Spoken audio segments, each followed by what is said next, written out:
All right, good afternoon everyone. We'll get started with today's cooking show. Any questions firstly from last week? Does anyone have any major dramas uploading their work? That was all pretty straightforward. I got back here at 10 to 5 and most people had successfully done it and submitted, and it was quite I was quite impressed with what you guys did. So any other thoughts on last week's session or the program in general after 2 weeks? No? Good. Everyone's smiling. That's great. Okay. Well, it'll be a short lecture / demo today before we cut you loose to get into this week's exercises. Just while I'm talking, you each should have 2 handouts today. There'll be 1 2-pager and an A3 sized sheet. So just make sure if you haven't got 2 of the handouts that you've got access to that. And I'll go through what we're going to do today in class shortly. But I wanted to follow on with the introduction firstly to what we're talking about here with drawing for product design. And one of the fundamental things that we have to understand when we're doing drawing in product design is having an understanding of perspective and what it means to firstly see things in perspective and then draw things in perspective from observation, which you might not know it, but that's what you were doing last week with the mystery objects that were being sent around the room. And then the extra complexity is when we start designing our own products and we don't have anything to draw from observation, so we're having to come up with things from our mind's eye and then draw that realistically. We need to have an understanding of perspective when we do that. All right, so when we look at, this is a piece of concept art from one of the latest Star Wars films, and we can all look at this and we have a pretty good understanding of what we're looking at there. We're looking at the hangar inside one of those big spaceships, and we can all understand it because it's not abstract. It's drawn and then rendered afterwards, but it's drawn in a way that we see things. Okay, so it's drawn in this case, it's drawn in OnePoint Perspective, and I'll talk about more what the various points of perspective mean shortly. But this is the kind of thing we have to understand when we're drawing things from our mind's eye, new product ideas, new interior spaces, furniture, whatever it might be. We're always going to be thinking about how we communicate that as if somebody was looking at it in real life. You know, we spoke about last week the fact that when we're doing product design drawings, we're not drawing things in an abstract way. We don't want to confuse or bamboozle the people who are looking at our drawings. We want to draw things in an accurate way. Okay. So we looked at this stuff last week, and we spoke about these black and white product drawings there, and how even though they're drawn in black and white, they're drawn with a black pen, not unlike the biros that you've all got now. And I know some people have upgraded and gone for the Lammies or those other more gourmet pens. But even with just a black and white drawing, if you can draw something the way that we see it, then we can have a conversation about the design itself, which is going on with all of those images there. Now, I'm flashing this slide up because there are 2 different types of drawing going on this page. All of the black and white stuff, that's drawn in 2-point perspective, okay? And that is basically how we see things. Now the images that are rendered in color, they're drawn in elevation view. We never see anything like this in real life, okay? Because an elevation view has all of the perspective taken off of it. We're seeing it as if it's been squished flat onto the page and there is no perspective on there. So these drawings are fantastic at communicating things for certain reasons, but we're never going to actually see anything in real life like this. We're always going to see it with a bit of perspective on it, okay? Let's talk about what perspective is. And for some of you, you'll be across this. For others, this might be quite new, but that's why we're all here. Have we all been out to the desert before, or some bit of landscape that's got a nice flat plane like this, and the road just seems to go on forever until it disappears off into the distance? Have we all been in this kind of situation before? Okay. What this type of scene is really good at is helping to communicate one-point perspective. Okay. Now, what do we mean by one-point perspective? When we see things in real life, and this is all stuff you've been doing for forever, since you've been able to see and you've been alive for. We know that the road, off in the distance, is the same width all the way up here where it disappears, compared to what it is down here where we're standing. But as things get further away from us, they appear to be smaller. But our brain knows, in this case, we know that the road is the same width off in the distance. Okay? Now, this is a great image because it starts to introduce some of the concepts that we want to understand when we're starting to draw things in perspective, and these are things that you're going to throw into your drawings as you start to learn to draw in perspective over the next few weeks. We have a horizon line off in the distance, okay? So this is where the landscape seems to finish. Got some mountains over here, but essentially that horizon line is flat. Now, if all 57 of us were standing here, this horizon line is going to be in a different spot for all of us, because none of us are the same height, and none of us have our eyes the same distance from the ground to where our eyes or our line of vision is. Okay, so everyone is going to have a unique horizon line. We also call the horizon line eye level, and eye level is quite an important concept. Okay, so horizon line, eye level, they're the same thing, and everyone's got a unique one if we're drawing things from observation. Why this road is useful to start to explain the concept of perspective to us is because the road is the same width as it heads off into the distance. And if we were looking at this from the top, looking straight down from a helicopter, from a plane, we'd see that the road was the same width as we were following it. And as it heads off into the distance, it appears to meet at this point just up here. Okay, that's useful. That's the point that those two lines are converging. So if I go to a marked up version of this image, we can kind of reverse engineer the image that we've seen to understand how that scene is set up. So like I said, we've got the horizon line here, and that's going to be unique for everyone if we're out there looking at it.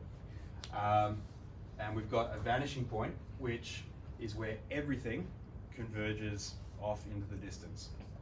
This is a really introductory explanation of one-point perspective. Now, the way I'm looking at all of you here in this room at the moment, I'm looking at you all in one-point perspective, and I'll explain why that is shortly. Now, the next one we want to have a look at. This one is also in one-point perspective. And this is a bit like the scene that I'm looking at when I'm looking at you all in the classroom here at the moment. If we can imagine this was a filled-in rectangular prism, we are standing right here in the center of it. And again, if we're looking at it from the top, that front face here is perpendicular to our line of sight. So this is the same as me standing here looking at all of you, all the desks, and that back wall, that's perpendicular to my line of sight. By perpendicular, 90 degrees. If there are laser beams coming out of my eyes, the wall and the desks are all kind of at 90 degrees to me. Whenever I have that situation and I'm looking at a rectangular prism, it means I'm seeing it in one-point perspective. Now we can start to reverse engineer this image as well. So if we're outside looking at it in real life, we'd be able to establish where the horizon line is. Now this one's reasonably easy to establish where that horizon line is, because again, it's out in a flat plane and you can kind of see that there's a horizon off there in the distance. But what happens if we didn't have that other side of the image and we had this one where the trees were? We wouldn't be able to see where that horizon line is. If I'm standing here in this classroom I can't see the horizon line. If you'll turn around and look out the window, what do we see through there? There's another building, okay? We're also on a bit of a slope. But I know there's a horizon line there, I just can't see it. So if I was going to draw this scene, as I'm starting to draw it, I'm trying to understand where that horizon line is before I start my drawing, because I need to know where my eye level is and where that horizon line is. And I can see it, I just have to pretend I can see through that building and over the hill. But we can always reverse engineer a scene. If it's rectilinear, like this particular object, we can trace those inside edges back, because we know this is a rectangular prism, everything's at 90 degrees. And if we trace those edges back, the edges that are going away from us, until where they meet, you'll find that they'll all converge and meet at a certain point. And that point is the vanishing point for this object based on where you are as the viewer in the scene. So I could do the same thing here right now. I could trace the lines where the ceiling are, I could maybe trace the edges of the desks back, and I can overlay that and then work out where that horizon line is on the page if I was drawing all of you sat at your desks in this room right now. That's OnePoint Perspective. Again, bit of a crash course. Now what happens if we have the same rectilinear object, but now instead of looking at it perpendicular to that front face, we walk around to the edge of it. All right, so we're looking at the same object, but now we were standing, say here, and looking at it that way. We've walked around so that the front corner is now the closest thing to us. We're now looking at it from a different point of view. We've moved. But what we notice is we no longer have, if we were to trace those edges, use that same technique of reverse engineering what we see, and if we trace these edges or the inside edges that we could see through here, we're now seeing that they're not all going to the same point. Because what happens is when we don't have that rectangular prism perpendicular to our view, we're starting to look at things in what's called two-point perspective. And if I start to reverse engineer that image, this is what starts to happen with two-point perspective. So if I'm looking at this desk right here, and at the moment I'm looking at this desk and it's in one-point perspective because the front edge is perpendicular to my line of sight. As I start to walk around to the corner, and the corner is now the closest thing to me, and I can see two faces, that's now gone into two-point perspective. So by moving 1.5 meters from where I was, I'm seeing it in a different point of view, a different type of perspective. We can still reverse engineer the scene if we were going to draw this object, and that's what I'm demonstrating here, is that by tracing those edges that head away from us, that head off into the distance. In this case, I've just grabbed the top and bottom elements. The horizon line was fairly easy to see again there because it's out in the open.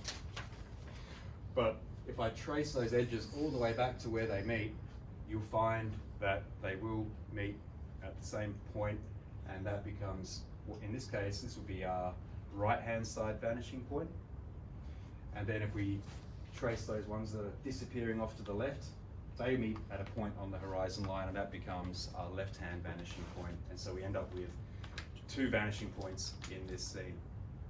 Now, we alternate between drawing in one and two-point perspective depending on what it is we're trying to communicate.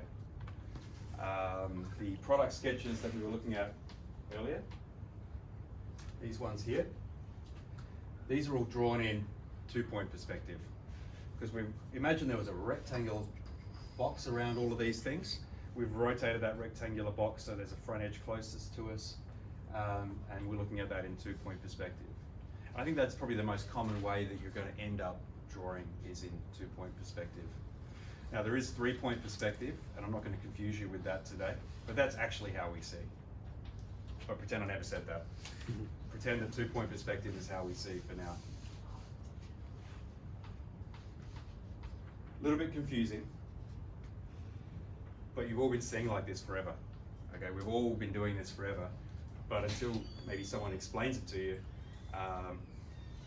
you might not have realised it. It's going to be probably a little bit frustrating when you leave here today, because now you're going to be thinking, is that a 2-point perspective or 1-point perspective? If you catch a bus on the way home today, you sat at the back of the bus, you're looking straight down that bus, that's going to be in 1-point perspective. All right? You'll start seeing it everywhere. That's a crash course in 1 or 2-point perspective. Now, if we can get our heads around that, we're going to be okay to draw everything from here on in for the rest of the year. All right? Might not get it straight away from that explanation that I've given you, but even if we're drawing that chair, a blobby shaped thing, anything that we draw, they're all going to conform to one of those types of perspectives when we're drawing them. Just keep practicing at home. Absolutely. Keep looking at things. Keep looking at things. And that's what we're going to start off with today. So let's have a look at what we're going to do today. And don't be afraid to ask questions. Has anyone got any questions at this point about that? Yep.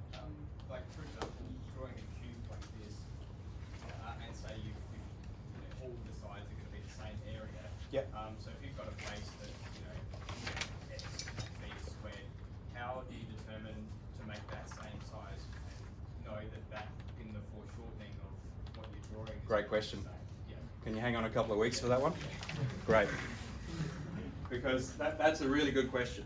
That's a great question, and that's one of the things when we're drawing things from our mind's eye, and we're always talking about drawing things accurately, right? So it's going to look like what it's going to look like if we had it in real life in front of us. Let's get our head around drawing nice straight lines and cubes that we copy first, and then in a couple of weeks' time we'll talk about some techniques to accurately draw things in perspective. But that's a really key thing about what we're doing, because there's nothing worse than working on a concept over and over. You know, you've developed this really nice concept, and say your boss or your client signed off on it, then you put it into, say, 3D CAD, 3D modeling, and you end up making the thing. It looks nothing like the drawing because you got the proportions wrong at the sketch level. But that's actually one of the key things, one of the key outcomes of this semester is being able to draw things accurately in proportion by hand, so we can communicate nice and clearly. Okay. So let's have a look at today's exercise.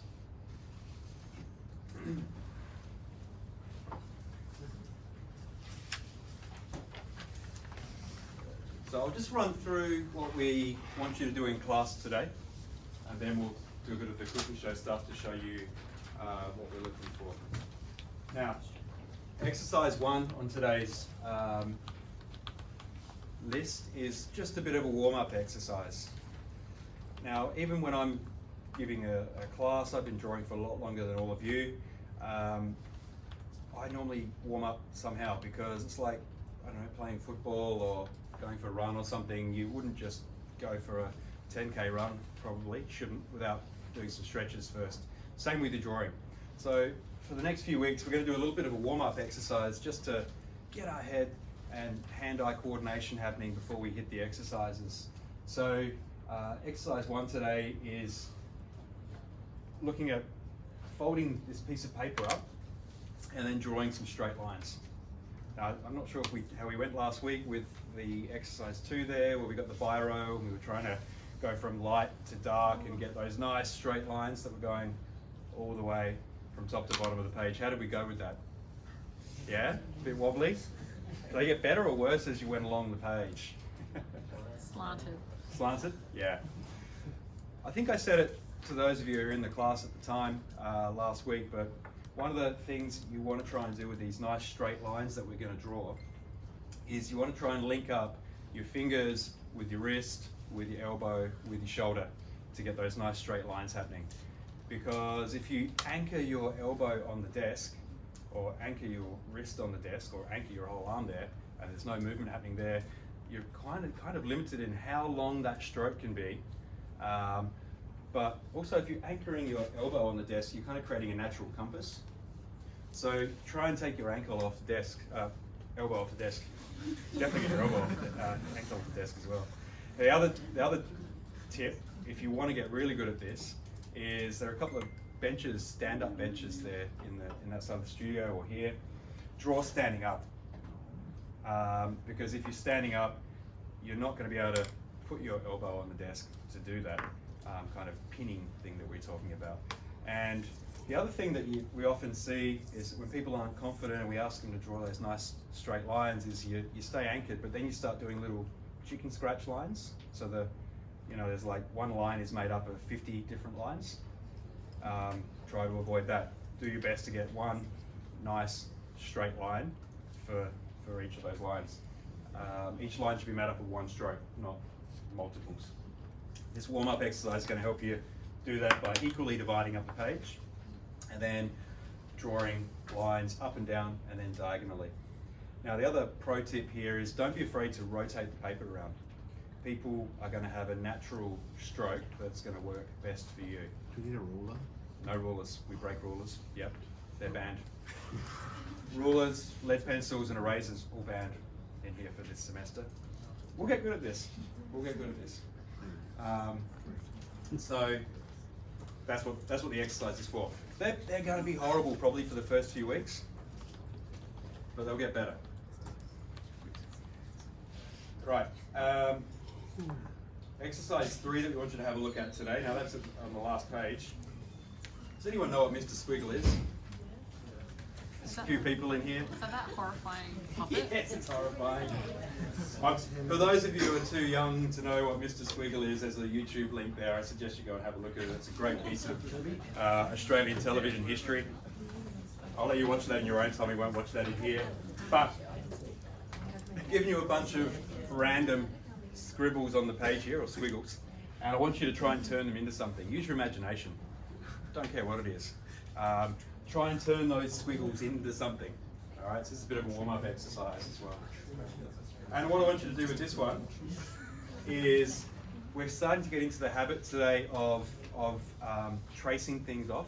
So I think, all through school we're taught that tracing is a really bad thing, but tracing, how we use tracing, we call it an underlay. It's not called tracing, it's got a technical word, underlay, so it's not tracing. But we use that to speed up the process, because if you've already drawn something and you want to develop that idea further, it's kind of not very time efficient to have to redraw that from scratch. So the idea of having, that's why I want you to get that 80 GSM or less paper so you can see through it while you're working at your desk. If you do want to use a light table, there is one in that studio there. It's on the floor at the moment, but you can pick that up and put that on the desk. That makes it really easy to see what's underneath as well. All right, so trace this off, use it as an underlay, copy those lines and turn each squiggle into something.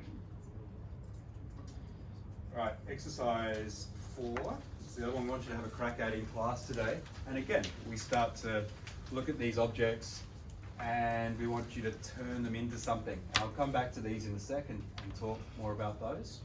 And why we've got those 6 different cubes there.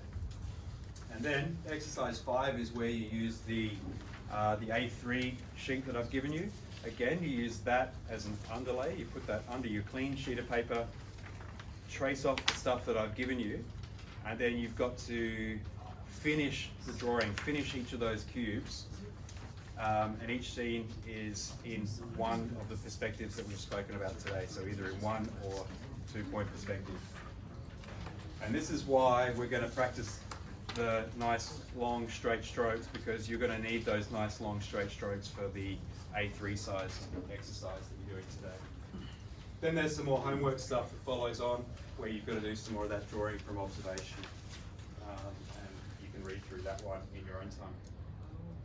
All right, so let's have a look at some of this stuff. Now, as I've mentioned before last week, yes, I am drawing on an iPad, but I haven't got the iPad set up to do any of the digital tricks that it can do.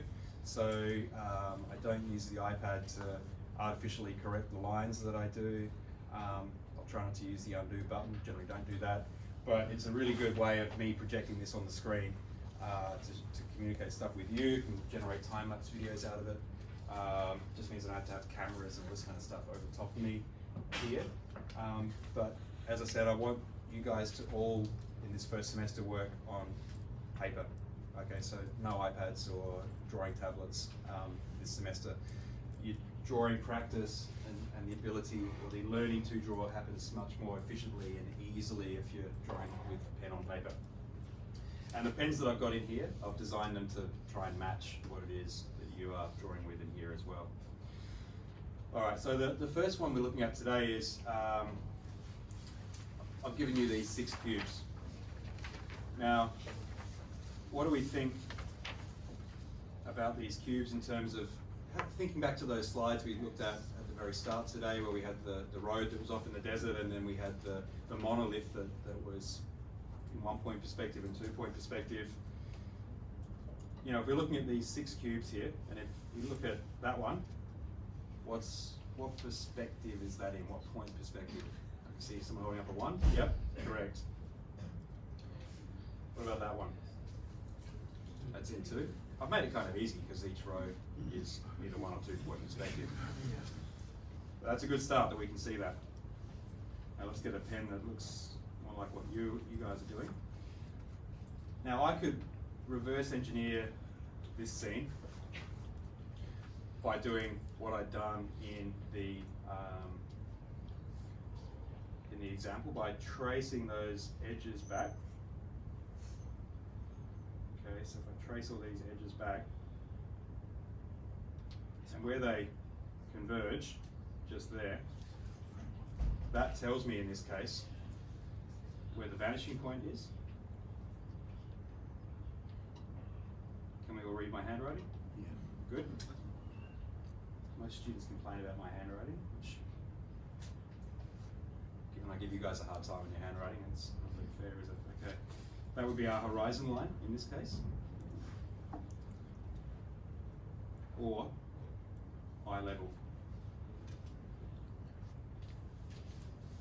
Alright, so we can do the same thing for this one here. We could trace those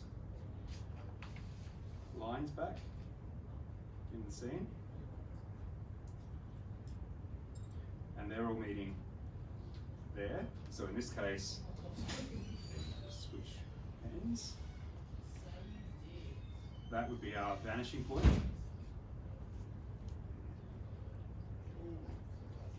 And this then becomes our horizon line,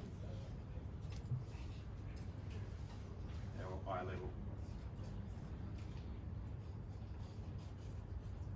Now we might run out of space with these ones at the bottom. I won't do all of them, but I just want to, you know, demonstrate this to you. If we switch colours here, and let's look at this middle one here. If we trace the edges back on that, 2-point. it's 2-point, and they're all roughly converging over there. And we're going to run out of space on the page for this one probably. But if I had another piece of paper just off to the side there, there'd be another point, probably about 100 millimeters away from the edge of my piece of paper here. So that one's in 2-point perspective, and the horizon line in this case is way up here. Turn that off for a sec. What's kind of interesting looking at these cubes, so let's they're all cubes, okay, so they've all got equal sized faces. But what is interesting about them, I think, is the point of view that we're looking at these cubes. All right, so let's say we were trying to understand the scale of these cubes if they were real life objects. So let's pick, oops, let's get a piece of paper there. Let's pick this one here. If that was a real life object, how big do we think that is? Like, just, are we talking millimeters in design as well? So maybe give me millimeters, or compare it to an object that is in real life. How big do we think that is? 100 mil? Yep, so about that. Would we agree with that? Does that look like a 100 mil object? Who thinks yes? Hands up. 2 people, 3 people, that's not very popular. I'd say it might even be smaller than that. Okay. Do we think that object is smaller than this one? Yeah. Above it, yeah? Why is that? Closer. Looks closer. It does look closer. Now, it's nothing to do with the physical size of it. Like it's a bigger cube compared to the one below it. It's drawn bigger.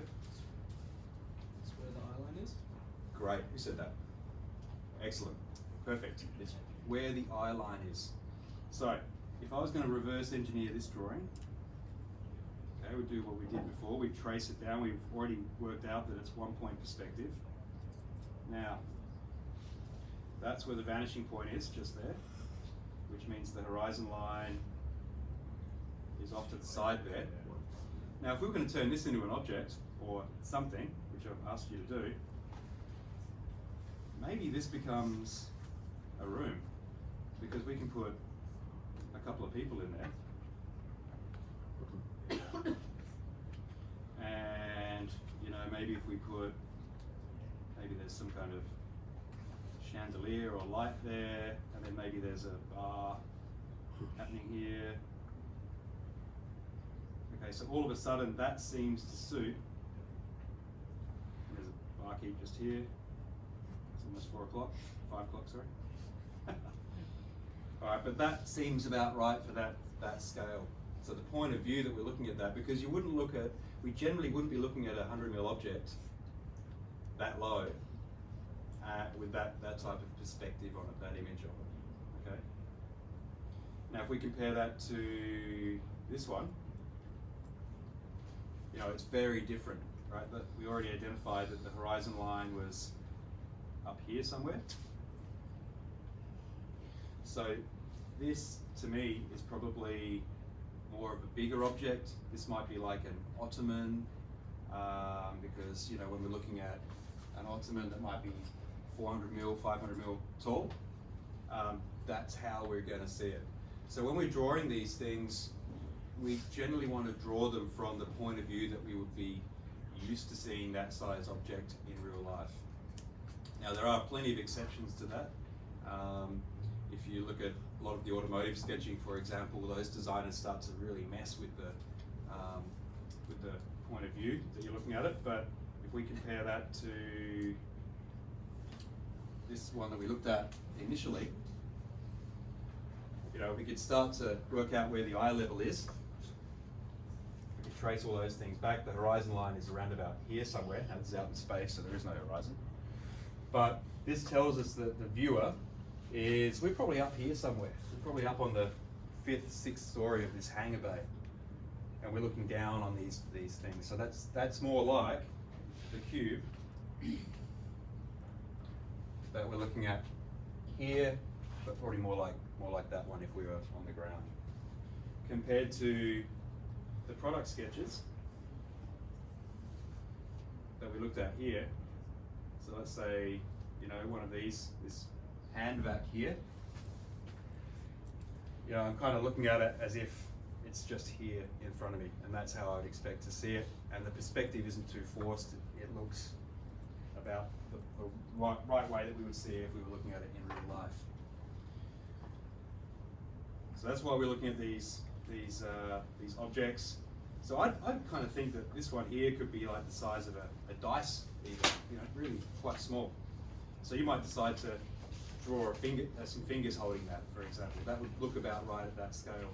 That's 2-point, isn't it? That's 2-point, correct. Yeah. All right, so have a bit of fun with that, but this is another one of the concepts that we want to start thinking about, is choosing the right point of view to draw the object.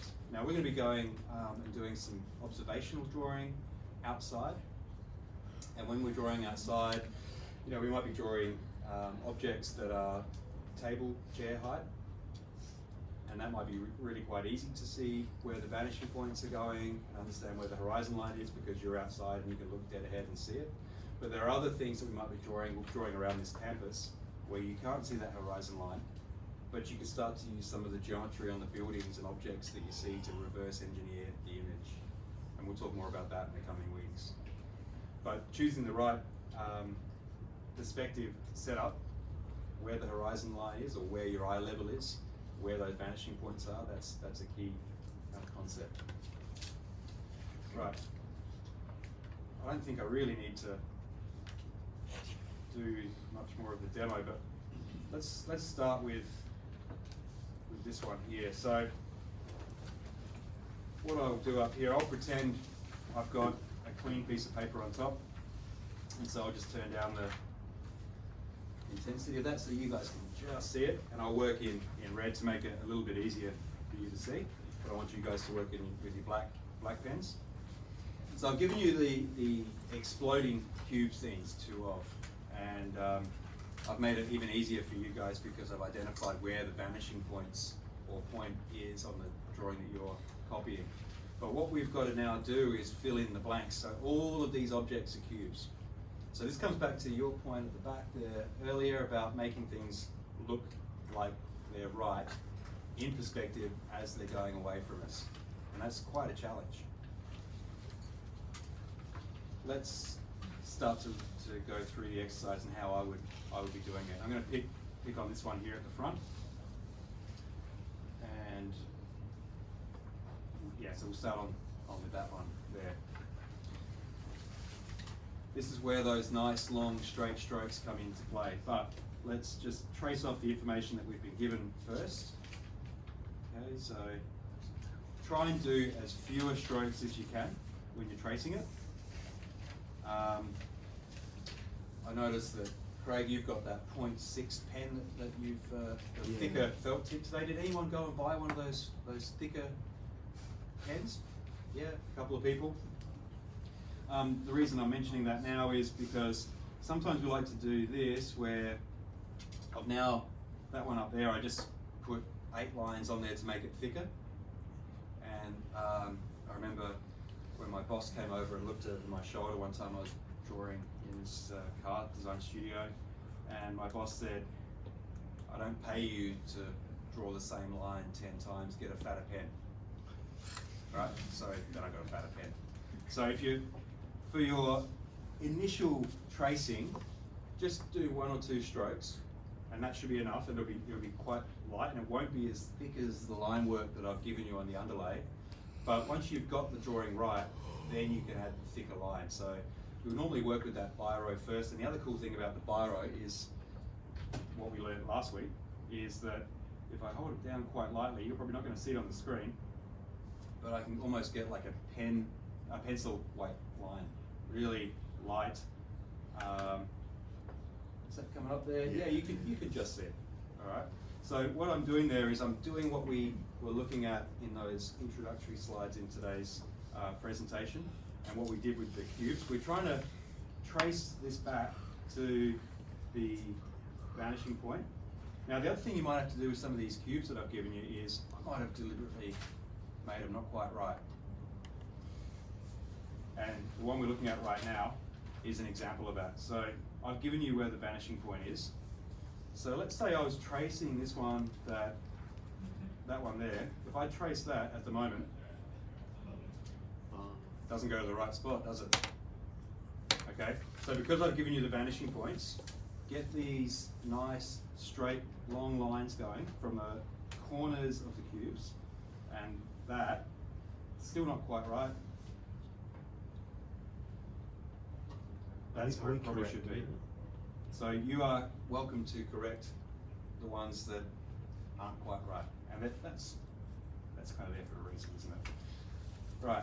So I want to finish this cube now. So I've given you 3 edges. I've kind of corrected that edge up there. Now a cube, when we're looking at it in OnePoint perspective, it's going to be equal because it's a square. Okay, so I can fill in that front face. Now I've got a corner just there that I can work from. So if I do the same thing that I did for the 2 edges that I had some definition for, I can trace, or I can extend that line all the way down to the vanishing point. And now I know where that edge is. Now here's the tricky part. Where's the back of the cube? I haven't given you where the back of the cube is. Let's have a little look at that. Now, here's the back of the cube here. Does that look right? No? It's here. Looking a bit better. reckon it's probably actually about there.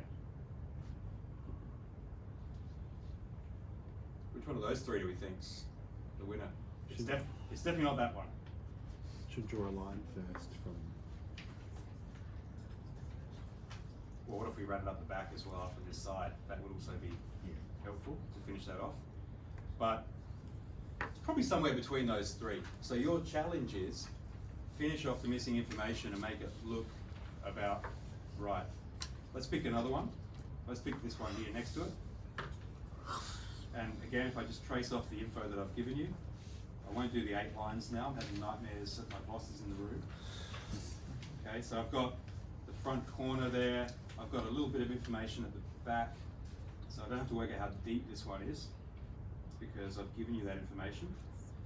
And that's the other thing you could do when you're trying to look at the overall scene is look at the information I've given you and how deep some of those other cubes are, so we can compare this one to this one. But I've given you that information there. So if this was all equal, I went from the vanishing point through that bottom edge there and extended that through, that hits that bottom line there. So that's great because now I've got that line that I can extend through, and then I've also got the horizontal one. Now, I realize this looks like it's a pretty easy exercise, but what this is doing is this is teaching us to draw things so that they look correct. They all look like they're in proportion. Because we know what looks right. You know, when we do a drawing and we look at it, often we don't know what's wrong with it. And so by doing this and training ourselves like this, we're going to be able to look at a drawing and start to understand what's wrong and what needs to be fixed to make it look a little bit more realistic. And so you can do the same thing again. You can actually start to fix the underlay that I've given you, because it doesn't take much for it to get out of whack a little bit. And then we come over with our thicker pen, which I can do with the iPad by just pressing a bit harder. We can switch pens. And then the outside edges of the whole thing, we just trace with a heavier line weight. Now the other thing we could do as well is start to think about adding some shading, some tone to it. If you get that far along, that would be great. So I'm not going to run into theories behind shading today, but by all means pick Abby's brain and mine when I come back to the studio. But rule of thumb, anything that's facing down in the scene, so the bottom edge of that cube, I recommend using hatching and a series of diagonal lines. Now if we're doing visual arts hatching, we could probably spend an hour hatching that little bottom face there. See how I managed to hatch that face in about, I don't know, 10 seconds? That's what we want. Nice, quick strokes, and the parallel stroke at an angle is a really good way to do it. The side face, let's change the angle, and I'm gonna spread out those diagonal lines a little bit more so that it doesn't have as much or as dense a bunch of strokes there. And so that just starts to add to that three-dimensionality of it as well, to make it look like there's a bit of a light source in the scene. So faces that are pointing downwards, nice dense diagonal strokes. Side faces, more open strokes. Let's look at the 2.1. We've got the idea now, but let's look at that. We'll put a plain piece of paper on top of there.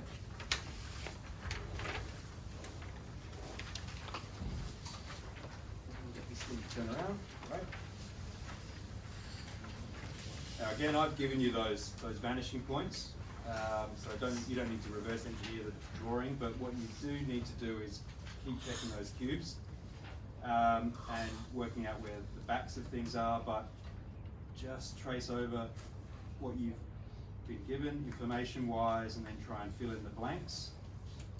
So where you've got a bottom edge like this one here that isn't finished, a nice straight line back to the vanishing point. See how why we're not using rulers now? Because this would really slow us down if we were having to use a ruler and pull it out at every stroke back to those vanishing points. Promise I'm not using any correct here on the software to do these straight lines. Okay, so by drawing it all the way through, And the other thing that you might want to think about today as well is not drawing the lines so that they maybe match up perfectly where you're trying to get them to stop. The drawing through is another good way to do things. So you can see from a lot of these corners on the underlay that I've given you, I've drawn through where it's supposed to stop. And that's a good practice to get into as well, is especially with your construction lines, those lighter lines with the biro as you're setting things up, draw all the way through rather than stopping exactly where you want to stop. Now the vanishing point on the other side in this case runs all the way back to here, so we're just double checking what I've given you to make sure that goes back to the right spot, and then we can get that bottom corner one and get that back to there. Now let's add some hatching in for that one as well. Nice dense hatching for the face that's pointing downwards. And then the left and right faces, let's give them different angles and we'll spread them out a bit. So they'd probably be about 5 millimeters apart, those parallel strokes. And I've changed the angle when I switch to the face that's pointing to the right. But adding a little bit of hatching like that starts to help that three-dimensionality as well. All right, so we're all clear about what we're looking at doing today. And hopefully that crash course into perspective was enlightening for you. I realise a lot of you may have known that already, but it's always good to understand how we see things and then how then that starts to inform our drawings. All right, take a bit of a break now. Abby's here, ready to assist you. If you do want any feedback from your drawings for last week, flash them to Abby. And keep in mind the deadline this week is 6 p.m, not 9 p.m, because we want it done in class. Scan it, send it. Thank you. Dan, when did you want me to do last?